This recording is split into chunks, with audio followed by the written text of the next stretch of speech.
Boss Telangana Congress వ్యవహారాల ఇన్ఛార్జిగా మీనాక్షి నటరాజన్ నియామకమయ్యారు. దీపదాస్ మున్షి స్థానంలో మీనాక్షిని నియమించినట్లుగా ఏఐసీసీ ఓ ప్రకటనలో తెలిపింది. పలు రాష్ట్రాలకు వ్యవహారాల ఇన్ఛార్జీలను మార్చిన అధిష్టానం తెలంగాణ వ్యవహారాల ఇన్ఛార్జిని కూడా మార్చింది.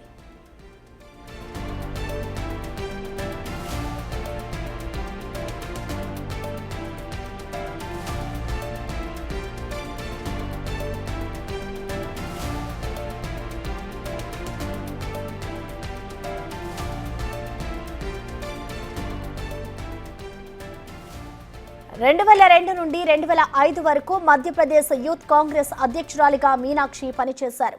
2008లో ఏఐసీసీ కార్యదర్శిగా ఎంపికయ్యారు మీనాక్షి.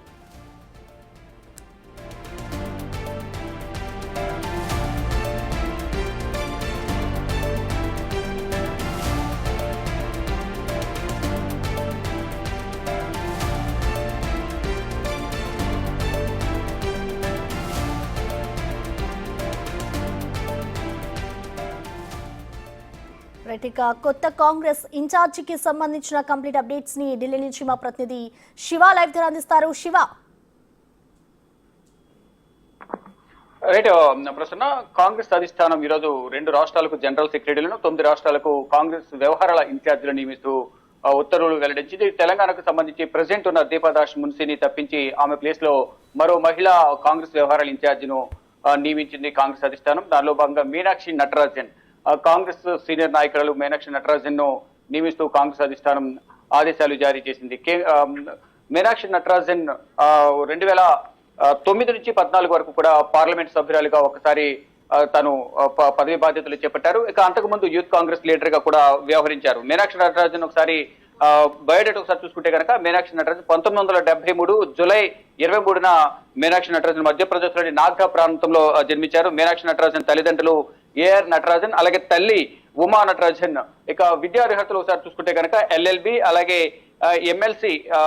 ఎంఎస్సి చేశారు మీనాక్షి నటరాజన్. ఇక రాజకీయ వివరాలు ఒకసారి, రాజకీయ జీవితం ఒకసారి చూసుకుంటే కనుక 1990 నుంచి 2002 వరకు కూడా ఎన్ఎస్యుఐ అధ్యక్షురాలుగా పనిచేశారు. తర్వాత 2002 నుంచి 2005 వరకు మధ్యప్రదేశ్ యువజన కాంగ్రెస్ అధ్యక్షురాలుగా కూడా పనిచేశారు. ఇక 2009లో మధ్యప్రదేశ్ లోని ఎంపీ కాన్స్టిట్యూన్సీ నుంచి ఆవిడ 2009లో ఎంపీగా ఎన్నికయ్యారు. 2009 నుంచి 2014 వరకు, అంటే 1971 నుంచి అప్పటి వరకు ఓటమి చెందని ఒక బీజేపీ సీనియర్ నాయకుడిని లక్ష్మీనారాయణ పాండేని 30,000 ఓట్ల తేడాతో ఓడించి 2009 నుంచి 14 వరకు ఎంపీగా ఆవిడ పదవి బాధ్యతలు చేపట్టారు. తర్వాత 2014, 2019లో ఆయన చేతిలోనే ఆమె ఓటమి పాలయ్యారు. అయితే 2008లో రాహుల్ గాంధీ చేత ఏఐసీసీ కార్యదర్శిగా కూడా నియమించబడ్డారు. ఇప్పుడు రాహుల్ గాంధీకి అత్యంత సన్నిహితంగా రాహుల్ గాంధీ టీంలో, అలాగే రాహుల్ గాంధీ ఫ్యామిలీలో ఒక మెంబర్ గా ఉంటూ కూడా రాజకీయ వ్యవహారాలు కొనసాగిస్తూ ఉన్నారు. ప్రతి ఎన్నికల ప్రచారంలో కూడా మీనాక్షి నటరాజన్ పాల్గొంటూ ఉన్నారు. కాంగ్రెస్ పార్టీ కోసం ఆవిడ సేవలను కాంగ్రెస్ అధిష్టానం కూడా వినియోగిస్తూ ఉన్నారు. ఈ నేపథ్యంలోనే ఇప్పుడు తెలంగాణ కాంగ్రెస్ కు వ్యవహారాల ఇన్ఛార్జిగా మీనాక్షి నటరాజన్ ను ఏఐసీసీ అగ్రనాయకత్వం నియమించింది. రాహుల్ గాంధీ టీమ్ గా కూడా, అంటే రాహుల్ గాంధీ యువ టీం ను ప్రిపేర్ చేస్తున్నారు. దానిలో భాగంగానే మీనాక్షి నటరాజన్ ను రాహుల్ గాంధీ టీమ్ గా కూడా చెప్తూ ఉన్నారు. దానిలో భాగంగానే రాహుల్ గాంధీ చొరవతోనే రాహుల్ గాంధీని నియమించారని ప్రధానంగా చెప్తున్నారు. మధ్యప్రదేశ్ కు సంబంధించి గతంలో ఏదైతే విజయం సాధించారో 2009 నుంచి 2014 వరకు 30,000 ఓట్లతో మెజార్టీతో విజయం సాధించారు. తర్వాత 2 పర్యాయాలు కూడా ఓటమి పాలయ్యారు.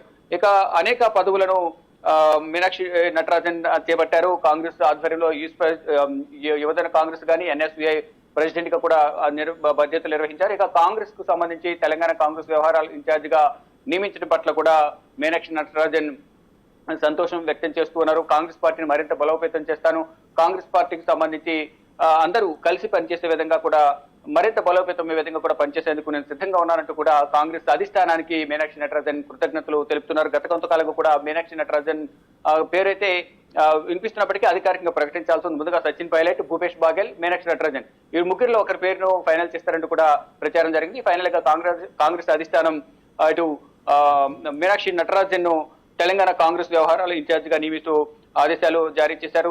గతంలో సచిన్ పైలట్ హైదరాబాద్ పర్యటనకు వచ్చిన నేపథ్యంలో సచిన్ పైలట్ ను దాదాపు ఖరారు చేసినట్లుగా ప్రచారం జరిగింది. కానీ లాస్ట్ లో మీనాక్షి నటరాజన్ పేరునైతే ఫైనల్ గా అధిష్టానం ప్రకటించింది. ఇక భూపేష్ బాగేల్ గాని ఇతర సీనియర్ నేతలను కొంతమందిని వివిధ రాష్ట్రాలకు నియమిస్తూ కాంగ్రెస్ అధిష్టాన నిర్ణయాలు తీసుకుంది. ఇక అంటే జనరల్ సెక్రటరీగా భూపేష్ బాగేల్ పంజాబ్ జనరల్ సెక్రటరీగా, అలాగే సయ్యద్ నజీర్ హుస్సేన్ జమ్మూ అండ్ కాశ్మీర్ లద్దాఖ్ కు సంబంధించి జనరల్ సెక్రటరీగా నియమించారు. ఇక ఇన్ఛార్జ్ కాంగ్రెస్ వ్యవహారాల ఇన్ఛార్జిగా మరొకసారి 9 మందిని నియమించింది కాంగ్రెస్ అధిష్టానం. దాంట్లో రంజనీ పాటిల్ హిమాచల్ ప్రదేశ్ అలాగే చండీగఢ్ కు సంబంధించి వ్యవహారాల ఇన్ఛార్జిగా నియమించారు. బీకే హరిప్రసాద్ హర్యానాకు కాంగ్రెస్ వ్యవహారాల ఇన్ఛార్జిగా నియమించారు. బీకే ప్రసాద్ ఇటు కర్ణాటకకు సంబంధించిన కాంగ్రెస్ సీనియర్ నేత, ఆయన్ను హర్యానాకు నియమించారు.